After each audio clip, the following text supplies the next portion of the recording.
In a sport high on tedium, the post-practice NFL team press conference stands out. There, players and coaches don't make news. They compete to see how long they can talk without saying anything.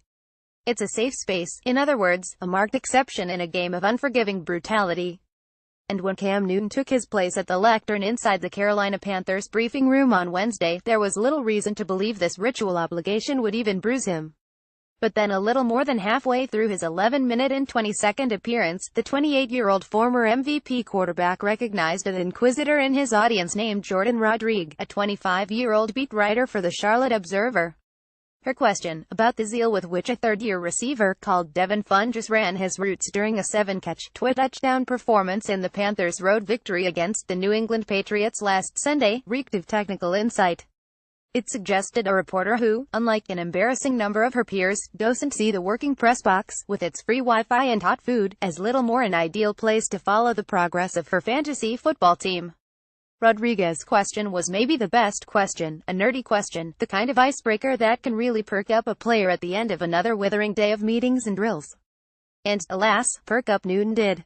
"That's funny," he said, simpering, "to hear a female talk about roots like that. It's funny." He went on to address Rodriguez's question, and the few that came after. But by then the answers hardly mattered. Jordan Rodriguez, a beat reporter with a Charlotte Observer, photographed Twitter. Far more interesting was the way Newton leaned into the words female and roots, as if to imply that one could not possibly understand the other.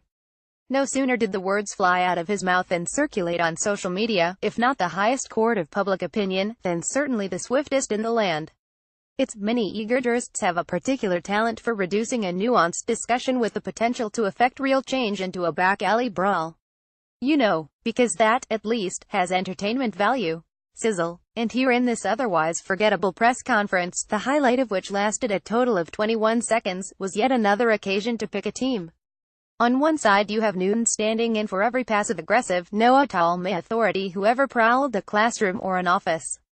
On the other you have Rodriguez, avatar for the Legion women sports reporters who've endured indignities like this and far worse for generations.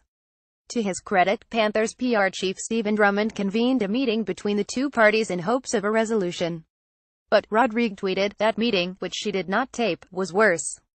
"I chose not to share, because I have an actual job to do today and one he will not keep me from." Still, she did share an account with a colleague, Scott Fowler, an Observer sports columnist. She asked the quarterback if he really didn't think a female could understand roots, Fowler wrote in a Wednesday piece. Newton said she wasn't really seeing specific roots when watching the game, she was just seeing if somebody was open. She argued that he didn't know what she saw nor how hard she studied football, and that maybe the two of them needed to have a deeper conversation. The kicker apparently, Rodriguez, in a scene that, in Fowler's hands, unfolds like a classic Seinfeld breakup, asked Newton if he even knew her name. Mind you, she'd been working the Panthers beat since October 2016. When he said didn't, she reintroduced herself. "Jordan Rodriguez, Charlotte Observer," she said, and walked away. And with that we not only had a fight, but an age-old struggle between one woman and the entire patriarchy, with Newton losing badly. What's more, his lack of contrition in the early hours of this controversy primed him for condemnation from NFL spokesman Brian McCarthy, who hastened to note that Newton's comments do not reflect the thinking of the league. Another sponsor, Gatorade, which called his comments objectionable and disrespectful to all women, the Association for Women in Sports Media (AWSM), and the Pro Football Writers of America (PFWA). And it made Newton a ripe target for cheap shots. "As a female news reporter, I guess I'm lucky no one's ever suggested I can't cover crime because I haven't, stolen a laptop," tweeted ESPN's Paula Levine, alluding to the 2008 incident that resulted in Newton's suspension and eventual transfer from the University of Florida. Only Panthers coach Ron Rivera called the quarterback's non-sequitur a mistake. And yet, right when victory seemed assured, a triptych of Rodriguez's archived tweets, the oldest dating back 5 years, was unveiled on Thursday. In one, she makes light of her father's curious sense of humor. "He's the best. Racist jokes the whole drive home."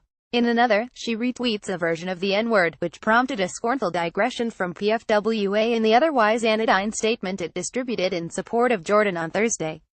Jordan, of course, had a screen grab apology posted to her Twitter feed by noon, or around the same time news the yogurt purveyor Dannon went public with its decision to abruptly end its relationship with Newton.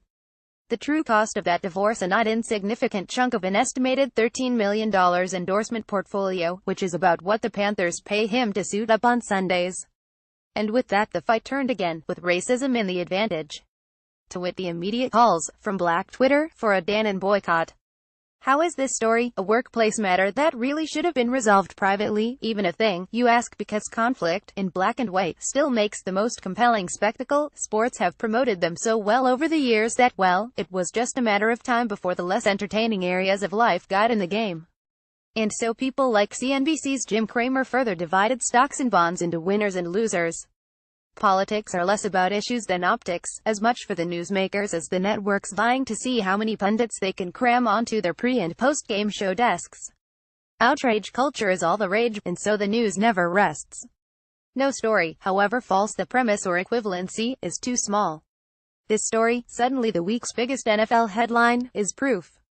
Shortly after the Dannon announcement, Newton disseminated a videotaped apology. After careful thought, I understand that my word choice was extremely degrading and disrespectful to women, he said. I realize that the joke is really on me. To the reporters, the journalists, the moms, the supermoms, to the daughters, the sisters, and the women all around the world, I sincerely apologize and hope that you can find the kindness in your heart to forgive me. That should mark the end of this sad affair, but, of course, it won't. Likely, it follows Newton for the rest of his career, elevates Rodrigue to superstardom, because that's the game. Likely, it moves the NFL team briefing room behind the white lines because all the world's an arena now. The roles Newton and Rodrigue played will be reprised by new characters who, like them, will say a great many things that won't make any real difference at all. Oh, well, that's entertainment.